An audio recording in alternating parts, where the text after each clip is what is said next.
They made her scrub the floors in her own home. They made her serve appetizers to guests who laughed at her cheap dress. To the Hawthorne family, Sophia was nothing more than a mistake. A poor, orphan girl their golden son, Liam, had foolishly married. For 3 years they tried to break her spirit. They called her a gold digger, a leech, and a peasant. But they didn't know who she really was. They didn't know that the woman cleaning their dishes held a secret that could shatter their entire empire. They thought they were humiliating a nobody. They had no idea they were declaring war on a princess. And when her royal bodyguard finally kicked down the door, the Hawthorne family didn't just lose their dignity. They lost everything.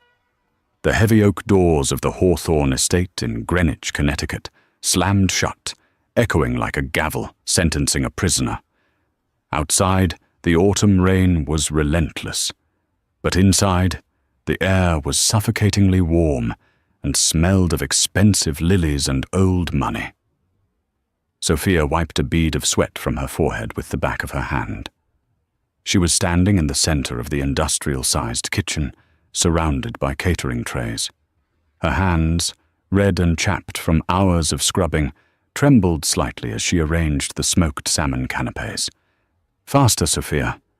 Honestly, you move like a sloth." The voice cut through the kitchen noise like a serrated knife. Beatrice Hawthorne, the matriarch of the family, stood in the doorway. She was dressed in a vintage Dior gown that cost more than Sophia's entire life savings before she met Liam. Beatrice held a glass of Chardonnay, her eyes scanning Sophia with a mix of boredom and disgust. "The guests are arriving in 20 minutes, Beatrice snapped, stepping closer. "And look at you. You look like something the cat dragged in. Did you even brush your hair?" Sophia kept her head down, focusing on the salmon. "I've been cooking since 5 this morning, Beatrice. I haven't had time to get ready." "Get ready?" Beatrice laughed, a harsh, brittle sound. "Oh, honey, you aren't attending the gala as a guest. You know the drill. We need the staff to focus on the bar. You'll be circulating the trays." Sophia froze. The silver serving platter shook in her hand. She looked up, her eyes finding her mother-in-law's cold gaze. "Beatrice, it's my 3rd wedding anniversary. Liam and we're supposed to be celebrating with you." "Liam agrees with me," Beatrice said smoothly, taking a sip of wine. "He knows you don't fit in with the senator and the investors. It's embarrassing, Sophia. You don't know which fork to use. You don't speak French. You're plain. It's better for everyone if you just help out. At least then you're useful." Sophia felt the familiar sting of tears but swallowed them down. She looked past Beatrice, hoping to see Liam, hoping her husband would walk in and defend her. Just then, Liam entered. He looked dashing in a custom-tailored tuxedo, adjusting his cufflinks. He was handsome, with the kind of jawline that made him the face of Hawthorne Global's real estate division. But his eyes were weak. "Liam," Sophia whispered, "your mother says I have to work the party. It's our anniversary." Liam didn't meet her eyes. He looked at his watch. "Soph, look. Mom has a point. The investors from Dubai are here tonight. It's a high-stress environment. You know you get anxious. Just help out for a few hours and we'll grab a burger tomorrow or something." "A burger?" Sophia repeated, her voice hollow.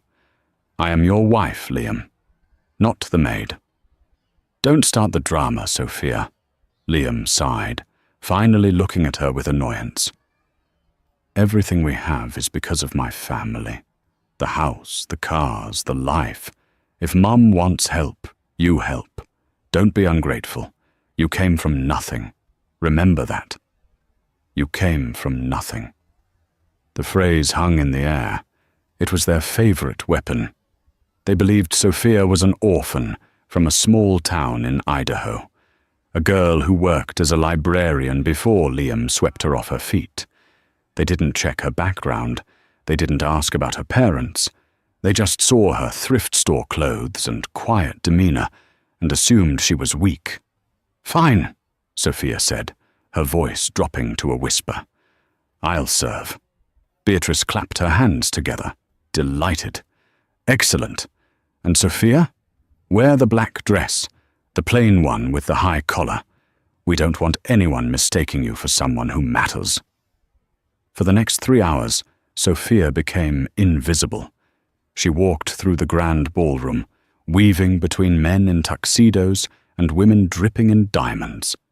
She offered champagne and hors d'oeuvres to people who didn't even look at her face. "More champagne, girl," a man grunted, dropping his empty glass onto her tray without a thank you. "Of course, sir," Sophia murmured. She saw Chloe, Liam's younger sister, holding court near the fireplace. Chloe was wearing a stunning red gown and laughing loudly with a group of socialites.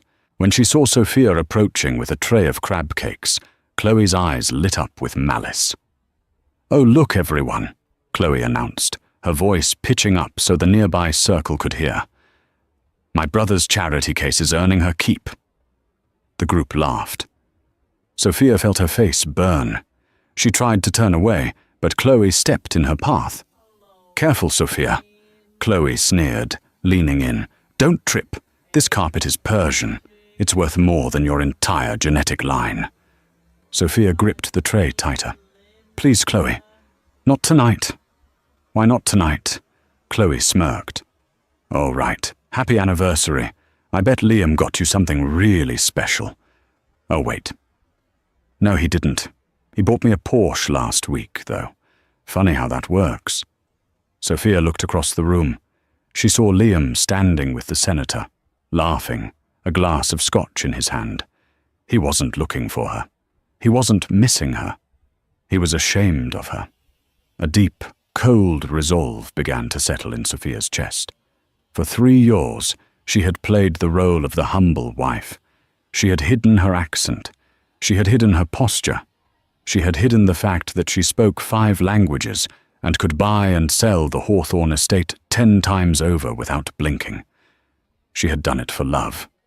She wanted to be loved for herself, not her title, not her trust fund. But looking at Liam now, she realized the truth. He didn't love her. He loved having someone to look down on. The realization was physically painful, like a rib snapping. But beneath the pain, something else was waking up. A power she had suppressed since she ran away from the royal palace of Valois 4 years ago. She was Sophia Alexandra Valois, Duchess of Styria and heir to the Valois banking dynasty. And she was done serving crab cakes. The night wore on, and the humiliation intensified. By 10 p.m., Sophia's feet were bleeding inside her cheap shoes. Beatrice had snapped her fingers at Sophia twice to clean up spilled wine. Then came the toast. Beatrice took the microphone on the small stage, the spotlight hitting her silver hair. "Attention, everyone. If I could have a moment." The room quieted. Beatrice smiled, playing the role of the benevolent matriarch perfectly. "Tonight isn't just about business," Beatrice said, her voice thick with fake sentiment. "It's about family and legacy. Speaking of legacy, I want to show you all something precious. A family heirloom passed down for 4 generations. The Hawthorne Blue Diamond." The crowd gasped in anticipation. Beatrice reached for the velvet box that had been sitting on the mantelpiece behind her, guarded by 2 private security guards. She opened the box. Her face went pale. The theatrical gasp she let out wasn't acting this time. "It's gone!" Beatrice shrieked. "The diamond is gone!"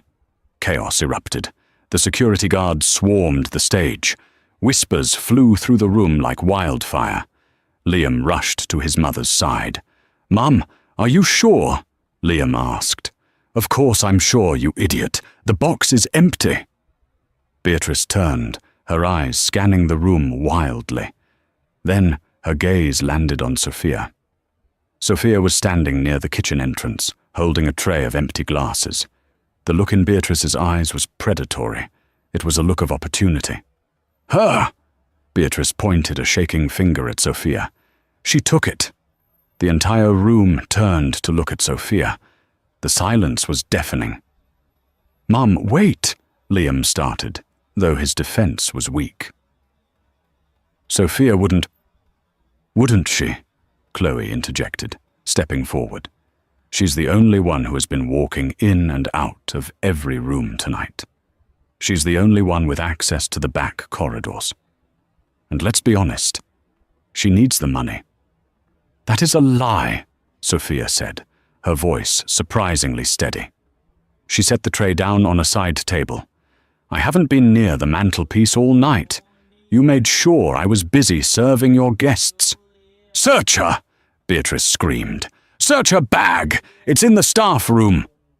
2 security guards grabbed Sophia's arms. She didn't struggle. She stood tall, her chin lifted, a flash of royal dignity breaking through her servant disguise. "Get your hands off me," she said. It wasn't a request. It was a command. The guards hesitated for a split second, surprised by the authority in her voice, but Beatrice barked at them to proceed. Chloe ran into the kitchen and came back moments later, holding Sophia's battered leather purse. She dumped the contents onto the Persian rug. A hairbrush, a lip balm, a library card. And there, wrapped in a napkin, glittered the hawthorn blue diamond. The crowd gasped. Liam looked at the diamond, then at Sophia, his face twisting in disgust. "Sophia?" Liam whispered. "How could you?" "I didn't put that there," Sophia said calmly. She looked directly at Chloe. "Chloe planted it." "You liar!" Chloe shrieked, playing the victim. "I just found it! You ungrateful little thief! We gave you a home, we gave you food, and you steal from us?" "Call the police," Beatrice hissed. "I want her in handcuffs. Tonight." "Liam," Sophia said, her eyes locking onto her husband's. "Think. Why would I steal a diamond I can't sell? Why would I keep it in my bag in the kitchen? Look at me. Do you really believe I am a thief?" Liam looked at his mother, then at the wealthy investors watching him. He had to choose. Defend his peasant wife and look like a fool, or side with his powerful family and save face. He turned his back on Sophia. "Officer," Liam said to the policeman who had just entered the front door, hired for the event. "Arrest her. She stole my mother's necklace." The betrayal hit Sophia harder than any physical blow. The man she had left her royal life for, the man she had sacrificed her inheritance for, had just sold her out to save his own reputation. The police officer walked over, pulling out handcuffs. "Ma'am, turn around." Sophia didn't move.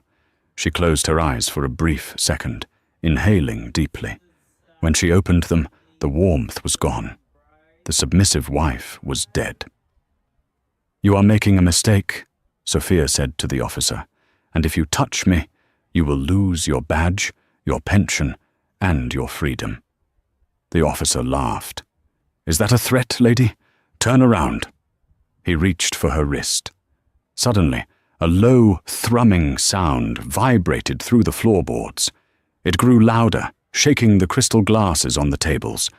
It was the sound of a helicopter.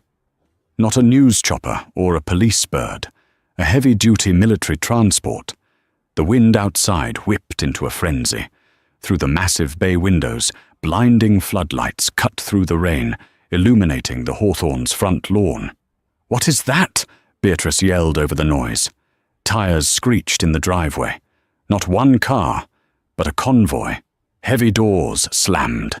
The front doors of the Hawthorn estate didn't just open. They were thrown wide by men in tactical suits, but they weren't SWAT. They were wearing immaculate black suits with a specific crest pinned to their lapels, a gold lion holding a sword, the crest of the royal house of Valois. The guests backed away, terrified.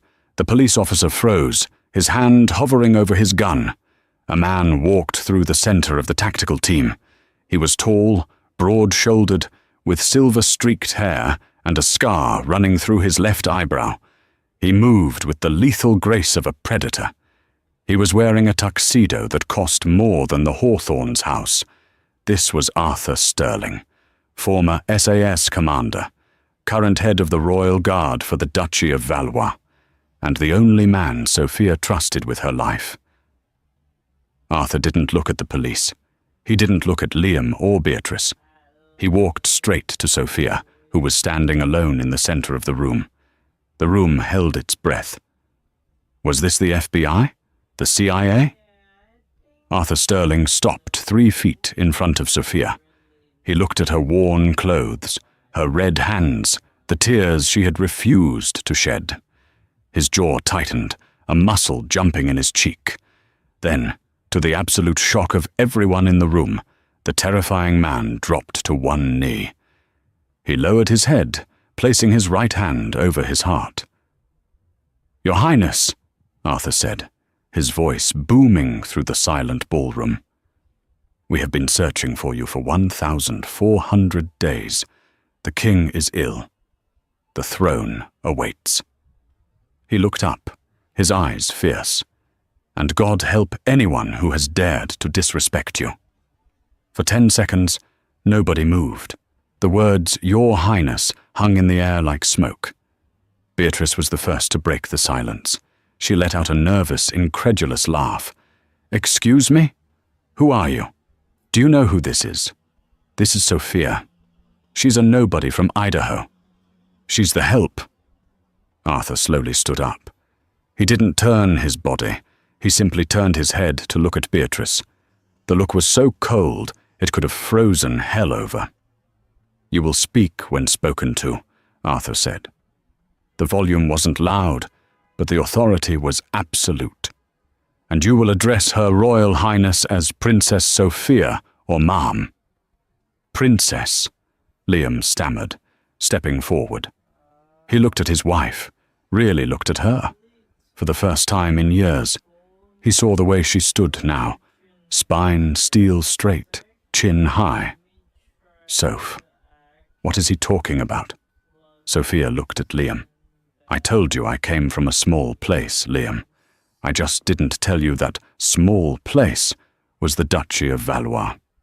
And I didn't tell you that my father owns the bank that holds the mortgage on this house." Beatrice gasped. "Valois? The Valois banking group. The very same," Sophia said. Her voice had changed. The Midwestern accent was gone, replaced by the crisp, clipped tones of European aristocracy. "Arthur, rise." "Thank you, ma'am," Arthur said, standing at attention at her side. "This is ridiculous," Chloe shouted. She was trembling, sensing the shift in power and hating it. "She's lying. She's an actress. Look at her clothes. Princesses don't wear rags." Sophia turned to Arthur. "Arthur." The phone. Arthur reached into his jacket and pulled out a slim, secure satellite phone. He tapped the screen and held it up. It projected a hologram into the air, a live news feed from Europe. The headline read, "King of Valois, in critical condition. Search for missing princess. Sophia intensifies." The photo on the screen was Sophia, 4 years younger, wearing a diamond tiara and a royal sash. Chloe shut her mouth. Beatrice gripped the back of a chair to keep from falling. "I left," Sophia addressed the room, "because I wanted a normal life. I wanted to find someone who loved me for me, not for my crown or my money. I thought I found that with you, Liam." She looked at her husband with infinite sadness. "I was wrong. You didn't love me. You loved feeling superior to me. You let your family treat me like a slave because it made you feel powerful."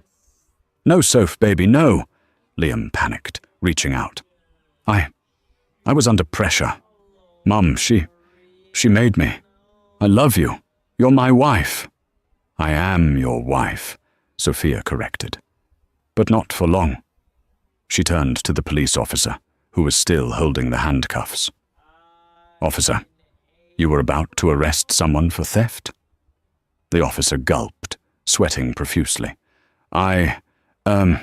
Yes. But the diamond was found in my bag, Sophia said. Fingerprints will prove I never touched it. However, if you check the inside of Chloe's clutch purse, I believe you will find the velvet pouch the diamond came in. She was in such a rush to plant the necklace, she likely forgot to dispose of the packaging. Chloe's eyes went wide.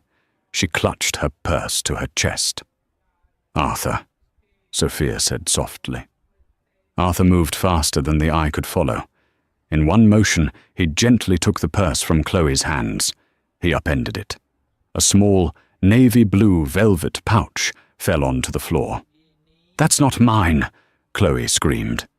"It has the jeweller's mark," Sophia noted. "Officer, I believe filing a false police report and framing someone for grand larceny are felonies in the state of Connecticut. Do your job." The officer looked at Beatrice, then at the terrifying bodyguard surrounding the room. He made the smart choice. He walked over to Chloe. "Miss Hawthorne, put your hands behind your back." "Mom! Liam! Do something!" Chloe shrieked as the cuffs clicked onto her wrists.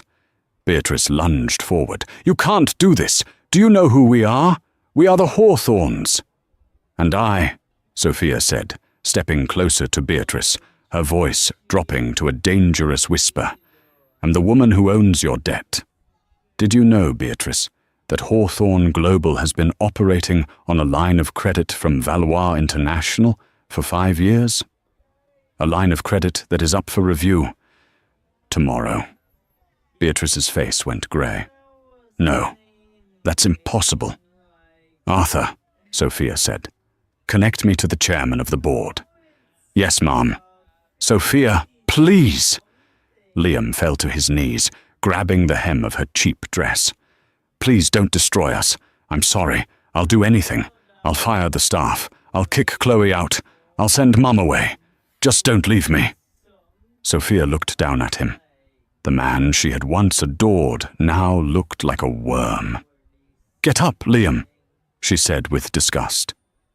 "You're embarrassing yourself, and you're staining my shoes."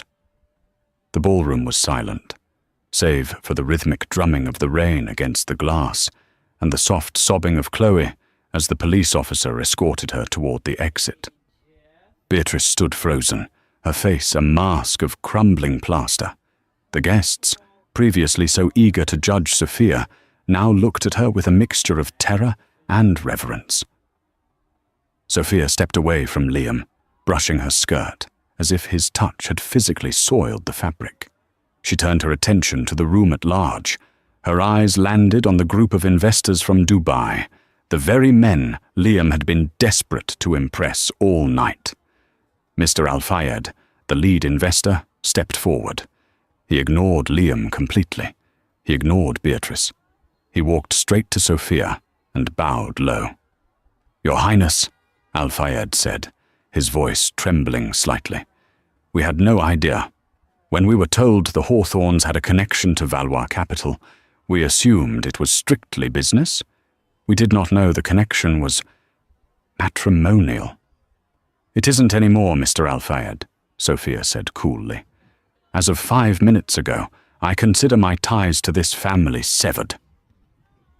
Liam scrambled up from the floor, trying to salvage the deal. "Wait, Mr. Al-Fayed, please! This is just a domestic dispute. We can still sign the papers for the downtown project. The blueprints are—" "Be quiet, boy," Al-Fayed snapped, cutting Liam off with a wave of his hand. He looked back at Sophia. "Your Highness, the Valois Bank is the guarantor for the Hawthorne loans, correct?" "Correct," Sophia nodded. "My father, King Edward, approved the risk assessment personally because I asked him to. I told him Liam was a genius. I told him this family was honorable." She paused, letting her gaze drift over Beatrice, who was now clutching a bottle of wine like a lifeline. "I was mistaken. The risk is no longer calculated. It is catastrophic." "Then we withdraw," Al-Fayed announced instantly. "The deal is off." "No!" Beatrice shrieked. "You can't. We've already leveraged the assets. If you pull out now, the bank will call the loans." Sophia smiled. It wasn't a nice smile. "Actually, Beatrice, that's exactly what is going to happen." "Arthur?" Arthur Sterling stepped forward, holding the satellite phone again. "I have the Royal Treasurer on the line, ma'am. He is executing the recall clause now." A loud ping echoed through the silent room. It came from Liam's pocket. Then another ping from Beatrice's purse. Then a chorus of notifications from the tablets of the Hawthorne assistants standing in the corner. Liam pulled out his phone, his hands shaking so hard he nearly dropped it. "My accounts. They're frozen. All of them. Company cards, personal savings, even the joint account. The Valois Bank has strict policies regarding assets held by hostile parties," Sophia explained, her voice devoid of sympathy. "Since you decided to involve the police and accuse a member of the royal family of theft, an automatic freeze is triggered to protect the Crown's assets. You wanted the law, Liam? You have the law." "But we have no money," Liam cried out, his face pale. "How will we pay the caterers, the staff, the security?" Sophia looked at the catering manager, a woman who had sneered at Sophia earlier that evening. "I suggest you send the bill to Mr. Hawthorne's office, though I doubt the office will be open on Monday." She turned to leave, Arthur flanking her. The crowd parted like the Red Sea. "Sophia, wait!" Liam ran after her, grabbing her arm again. Arthur didn't hesitate. He didn't punch Liam. That would be too crude. He simply applied a pressure point grip to Liam's wrist. Liam screamed and dropped to his knees, his arm going numb. "Do not touch her," Arthur growled. Sophia stopped and looked down at her husband one last time. "I will be staying at the Ritz-Carlton tonight. My lawyers will contact you in the morning. Do not try to call me. Do not try to find me. If you come within 500 feet of me, Arthur has authorization to use lethal force." "Why?" Liam sobbed, cradling his arm. "Why did you hide it? If I had known you were a princess, everything would have been different." "I know," Sophia said softly. "You would have treated me like a trophy instead of a person. And that is exactly why I didn't tell you. I wanted to see who you really were, Liam." She leaned in close, her whisper echoing in the silence. "And now I know." 3 days later, the conference room at the law firm of Sterling, Cooper and Ross was colder than a morgue. The view from the 50th floor overlooked Manhattan, a stark contrast to the cramped kitchen where Sophia had spent the last 3 years. Sophia sat at the head of the mahogany table. She was no longer wearing the rags Beatrice had forced upon her. She wore a tailored white Chanel suit, her hair blown out in soft waves, a pair of diamond studs in her ears that were worth more than the Hawthorne estate. Opposite her sat Liam and Beatrice. They looked wrecked. Liam hadn't shaved in days, and Beatrice's face was puffy, her eyes darting around the room nervously. They were accompanied by a family lawyer, Mr. Pendergast, who looked like he was about to vomit. "Let's make this simple," Sophia's lawyer, a shark named Jessica Pearson, said, opening a file. "We are filing for immediate annulment on the grounds of fraud and emotional abuse." "Fraud?" Mr. Pendergast squeaked.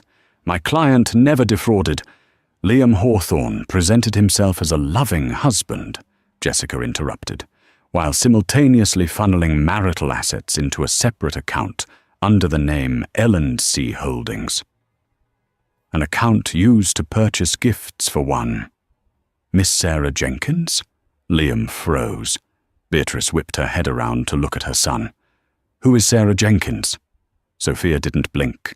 She slid a photo across the table. It showed Liam at a car dealership, handing keys to a blonde woman who was definitely not Sophia. "Your secretary, Liam?" Sophia asked calmly. "Really? That's a cliché even for you." "It was just a fling," Liam stammered. "Soph, Please, I was lonely. You were always working or cleaning. I needed attention. Because your mother made me clean, Sophia corrected. But that is irrelevant now. Here is the offer. She signaled Arthur, who placed a single sheet of paper in front of them. You sign the divorce papers. You admit to the false police report regarding the diamond, so Chloe's charges are not upgraded to federal conspiracy. And you vacate the Greenwich estate immediately. Vacate? Beatrice stood up, slamming her hands on the table. That is my house. My grandfather built that house. Actually, Sophia said, taking a sip of sparkling water, your grandfather mortgaged that house in 1990. Your husband refinanced it in 2010. And 3 days ago, when your loan went into default, the bank sold the debt. Beatrice's eyes widened. To who? Sophia smiled. To me. You bought our mortgage, Liam whispered. I bought your debt, Liam. I own the house. I own the cars. I own the furniture. I even own the silverware you made me polish. Sophia leaned forward. And I am evicting you. You have 24 hours to leave. You can't do this, Beatrice screamed. We are the Hawthorns. We have standing in this community. Where will we go? I hear there are some affordable apartments in Queens. Sophia shrugged. Or perhaps you can get a job. I know you're looking for a maid, Beatrice. I hear the pay is terrible, but the experience is humbling. I won't sign, Liam shouted. I won't sign anything. We didn't have a prenup, Sophia. Since we are married, I am entitled to half of your assets. Half of the Valois fortune. I'll sue you for billions. Sophia laughed. It was a genuine amused sound that chilled Liam to the bone. Oh, Liam, you really didn't do your research on royal law, did you? She looked at Arthur. Explain it to him. Arthur cleared his throat. Under the Royal Charter of 1754, any marriage involving a member of the direct bloodline must be ratified by the King's seal to be considered valid for asset division. Without the King's seal, the marriage is considered a common union. You are entitled to half of what you built together. Arthur dropped a folder on the table. Since Sophia put all her earnings into the joint account which you drained to buy your mistress a Porsche, the joint assets are currently negative 40,000. So, Mr. Hawthorne, if you want to split the assets, you owe Her Highness 20,000. Liam slumped back in his chair, defeated. The gambit had failed. He had no leverage. He had no money. He had nothing. Sign the papers, Liam, Sophia said softly, or I will release the security footage of you kicking me in the leg last Christmas. The one where you called me a useless eater. I think the tabloids would pay a fortune for that. With a shaking hand, Liam picked up the pen. Beatrice wept silently into her hands. As they signed, Sophia stood up. She walked to the window, looking out at the city she now conquered. Arthur, she said. Yes, Ma'am. Prepare the jet. We're going home. The Gulfstream G-50, bearing the royal crest of Valois, didn't just land. It arrived with the weight of a thunderclap. As the wheels touched down on the private tarmac in the capital city of Valois, Sophia felt the vibration travel through her heels and into her chest. It was a rhythm she had forgotten during her 3 years of exile in the quiet, suffocating suburbs of Connecticut. It was the rhythm of power. Valois was a jewel of a nation, a sovereign city-state nestled between the snowy peaks of the Alps and the azure stretch of the Mediterranean. It was a place of old money, older bloodlines, and a banking system that quietly ran half the world's economy, and it was hers. When the cabin door opened, the roar of the crowd was louder than the jet engines. Thousands of citizens lined the perimeter fencing, waving flags emblazoned with the golden lion. They had been told their princess was studying abroad, then that she was ill. Now the truth was out. The prodigal daughter had returned. Arthur Sterling stood at the bottom of the stairs. He was no longer wearing the tactical suit of a bodyguard or the tuxedo of a gala crasher. He was dressed in the full ceremonial dress uniform of the Royal Guard, scarlet tunic, gold braiding, and a saber at his hip. He looked like a god of war. He extended a gloved hand. "Welcome home, Your Highness." Sophia took his hand. For the first time in 3 years, she didn't flinch at a man's touch. "It's good to be back, Arthur. But we have work to do." The drive to the palace was a blur of cheering faces and rose petals thrown onto the windshield of the armored limousine. But Sophia's mind wasn't on the adoration. It was on the transition. She had left Valois as a naive girl running from duty. She was returning as a woman forged in fire. Inside the palace, the transformation began. Her team of ladies-in-waiting, women she had known since childhood, wept as they saw the calluses on her hands and the burn mark on her wrist from Beatrice's oven. They bathed her in oils imported from Morocco, scrubbed the scent of cleaning fluid from her skin, and dressed her in the attire of her station. The dress was a masterpiece of midnight blue velvet, heavy and regal, with a train that stretched 6 feet behind her. Across her chest was the sash of the Order of the Lion. And finally, the crown jeweler, a man of 80 with trembling hands, placed the Valois tiara upon her head. It was heavy, encrusted with 300 diamonds and a central sapphire the size of a robin's egg. Sophia looked in the gilded mirror. The servant wife with the messy bun and the stained apron was gone. In her place stood a queen in all but title.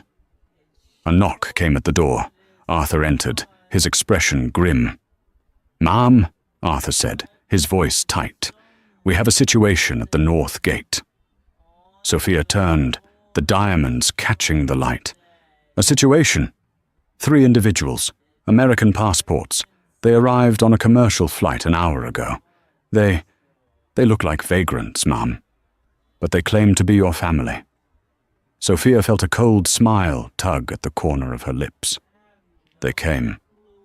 They sold everything," Arthur explained, looking at his tablet. "Beatrice pawned her engagement ring. Liam sold his watch. They bought 3 one-way tickets in economy. They are currently demanding audience, screaming that they are the prince consort's family." Arthur looked up, his eyes dangerous. "Give the word and I will have them deported, or thrown in the dungeon. The choice is yours." Sophia walked to the window, looking out over the manicured gardens where peacocks roamed. She thought about the nights she had cried herself to sleep on a lumpy mattress. She thought about the way Chloe had laughed when Sophia dropped a tray. She thought about Liam standing by while his mother humiliated her. "No dungeon," Sophia said softly. "Not yet.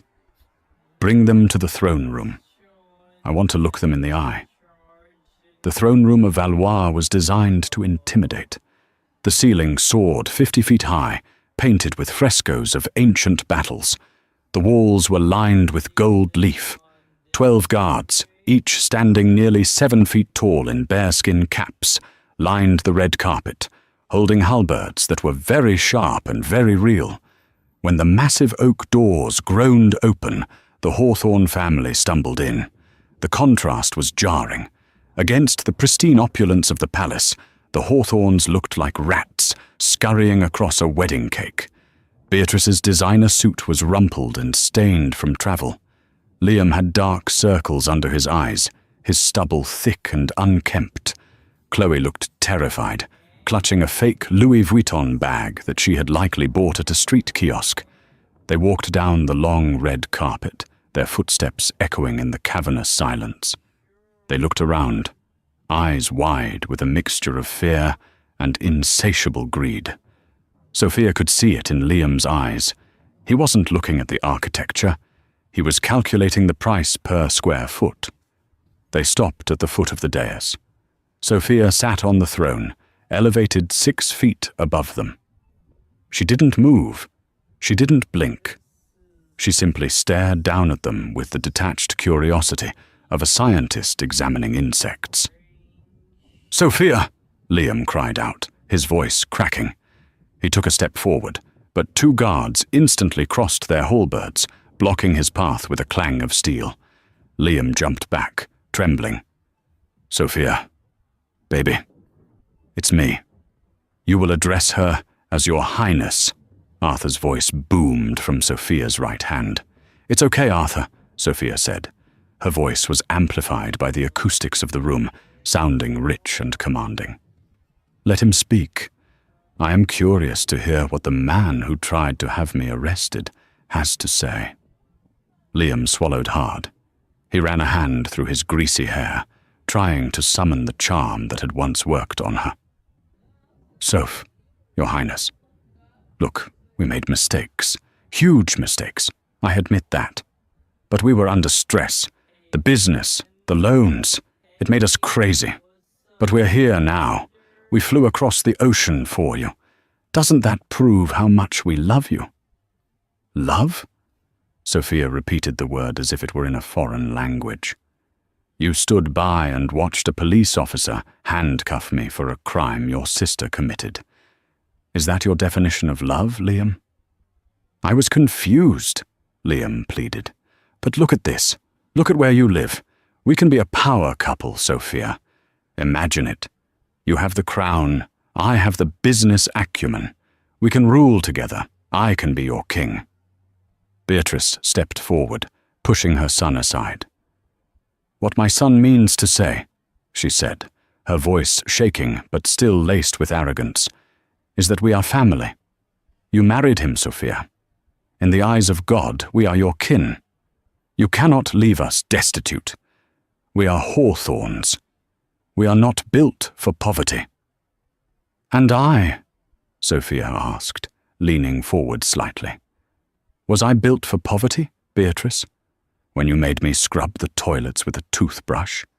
When you made me eat the catering leftovers in the pantry while you dined on steak? Was I built for that?" "That was discipline," Beatrice stammered. "I was trying to mold you, to make you a better wife. And look, it worked. Look at you now. You're strong. You should thank me." Chloe piped up from the back, unable to help herself. "Exactly. We made you tough. Now stop being a drama queen and give us some rooms. I saw a guest wing on the way in. I want the one with the balcony."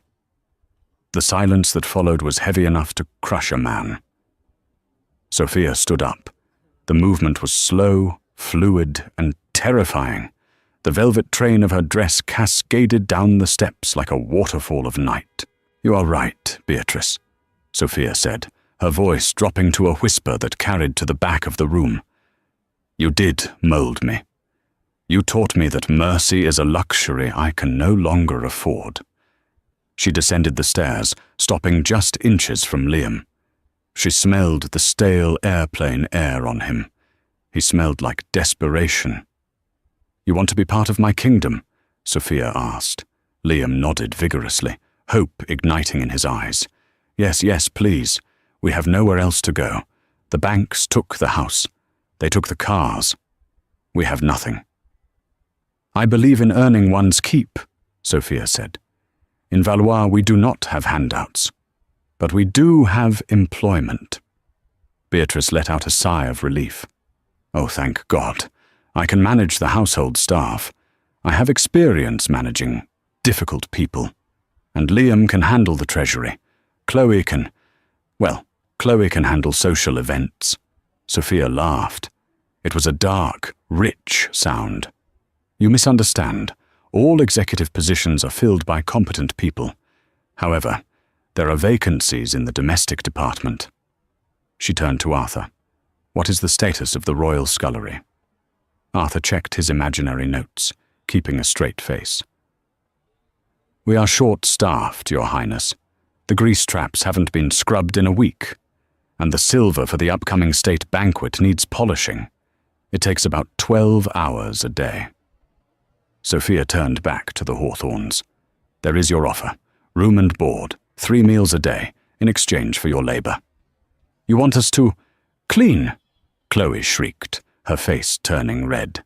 I am not a maid. Neither was I, Sophia snapped, her eyes flashing with sudden, terrifying fire. But you treated me like one for 3 years. Now you have a choice. The royal kitchens are located in the basement. It is hot, it is loud, and it is hard work, but it is warm, and you will be fed. She pointed to the massive doors. Or you can walk out those doors. But know this, you have no money. You have no visas. You do not speak the language. And winter is coming early this year. You will freeze on the streets of my city before the sun goes down. Liam looked at his mother. Beatrice looked at her hands, the manicures long gone. They realized, with a sinking horror, that the game was over. They had played their cards against a woman holding a royal flush. Liam, Beatrice whispered, her voice broken. I can't sleep on the street. I have sciatica. Liam looked at Sophia, searching for a trace of the woman who used to look at him with adoration. He found only a queen who looked at him with pity. Which way?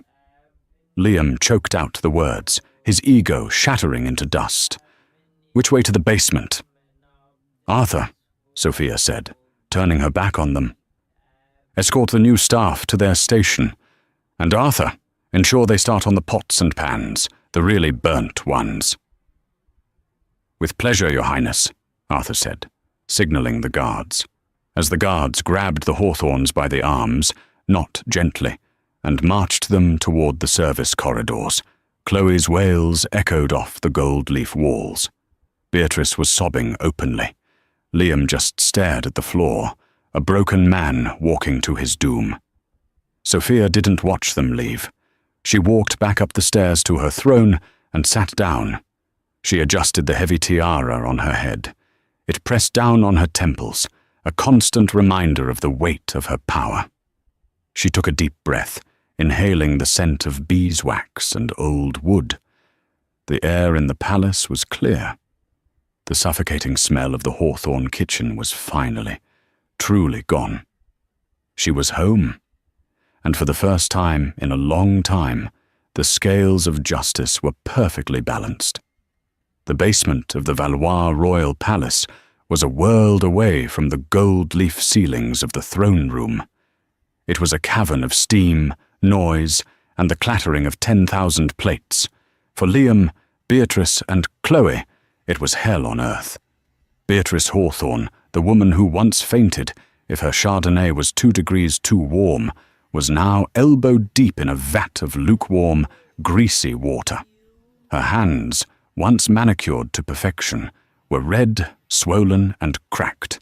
She wasn't scrubbing fine china. She was scrubbing the massive charred cauldrons used to make stew for the palace guards. "Faster, newbie!" The head chef, a burly man named Marco, shouted, banging a ladle against a metal table. "The guards eat in 20 minutes! Move it!" "My back," Beatrice whimpered, wiping sweat from her forehead with a soapy forearm. "Please, I need a break. My sciatica." "You get a break when the pots shine," Marco barked. "Or you don't eat tonight." Across the room, Liam was hauling heavy sacks of potato peelings and wet garbage toward the compactor. The tailored suit he had arrived in was long gone, replaced by an ill-fitting grey uniform that smelled of old cabbage. He slipped on a patch of grease, dropping the bag. Rotten vegetables spilled over his boots. He didn't scream. He didn't yell for a maid. He just fell to his knees and began scooping the garbage back up with his bare hands, tears carving clean tracks through the grime on his face. He remembered the night of the gala, how he had looked at Sophia with disgust because she smelled like food. Now he was the smell. The ultimate humiliation, however, came from the outside world. The European tabloids had discovered the story. The headlines were brutal. The fallen dynasty, from Connecticut mansions to royal dish pits. Paparazzi with long lens cameras would camp on the public hills, snapping photos of Chloe, hauling recycling bins in the rain. She had become a global meme, the face of hard karma. They tried to leave, of course. In the second week, Liam had tried to sneak out the delivery gate. He made it 2 blocks before the Royal Police asked for his passport. He didn't have one. He was escorted back, not to jail, but to the sink. They were prisoners of their own poverty, trapped by the very debt they had tried to force onto Sophia. High above the steam and the stench, on the marble terrace of the West Wing, the air smelled of jasmine and sea salt. Sophia stood by the railing, holding a crystal flute of vintage champagne. She was hosting a charity gala for the Valois Foundation for Women, an organization she had founded to provide legal aid and financial support to victims of financial abuse. She looked radiant. The fear that had defined her existence for 3 years had evaporated, replaced by a quiet, unshakable confidence. Arthur Sterling stepped out of the shadows. He didn't bow this time. He simply stood beside her, a silent sentinel who had become her anchor. "They are requesting more ointment for their hands," Arthur said quietly, looking out at the city lights. "And Beatrice is asking if she can switch to the laundry detail. She claims the dish detergent is allergic to her skin." Sophia took a sip of champagne, the bubbles dancing on her tongue. "Denied. The laundry room is too humid. It would be bad for her hair. Keep her on the pots. It builds character." Arthur chuckled, a low, warm sound. "You are enjoying this." "I am enjoying justice, Arthur," Sophia replied, turning to face him. "They wanted to live like royalty. They are living in a palace. They are eating royal food. They are simply paying for the privilege. It is more than they ever gave me." She looked down toward the service entrance, where a lone figure, Liam, was dragging a heavy bin out into the night. "Do you ever miss him?" Arthur asked, his voice dropping an octave, losing its professional edge. Sophia looked at the man who had kicked down doors for her, the man who had knelt before her when she was in rags. She looked at Arthur, at the scar on his brow, the fierce loyalty in his eyes. "I miss who I thought he was," Sophia said softly. "But I don't miss the man who let me break. I found a better man, Arthur. One who knows that a queen is defined by her spirit, not a bank account." She reached out, her hand resting gently on Arthur's forearm. The contact was electric. "And besides," Sophia smiled, "I have a kingdom to run." Arthur placed his hand over hers. "And I will be right here while you run it." Below them, the city of Valois shined like a diamond in the dark, a diamond that Sophia hadn't stolen but earned. In the end, the Hawthorns learned the most expensive lesson of their lives. Arrogance is a debt that always comes due. They spent the rest of their years scrubbing the floors of the woman they once humiliated, serving the peasant who turned out to be a queen. Sophia didn't just get revenge, she got justice. She proved that true power isn't about how loudly you shout, but about how you carry yourself when the world tries to silence you. So, here is the question of the day. If you were Sophia, would you have kept them in the kitchen, or would you have kicked them out onto the street? I want to know your verdict. Drop a comment below. I reply to the best ones. If this story gave you the satisfaction you were looking for, please hit that like button and share this video with a friend who needs a little drama in their life. And don't forget to subscribe and turn on the bell. Next week, we have a story about a man who faked his death to avoid child support, only to realize his wife was the heir to a mafia empire. You do not want to miss that. Thanks for watching.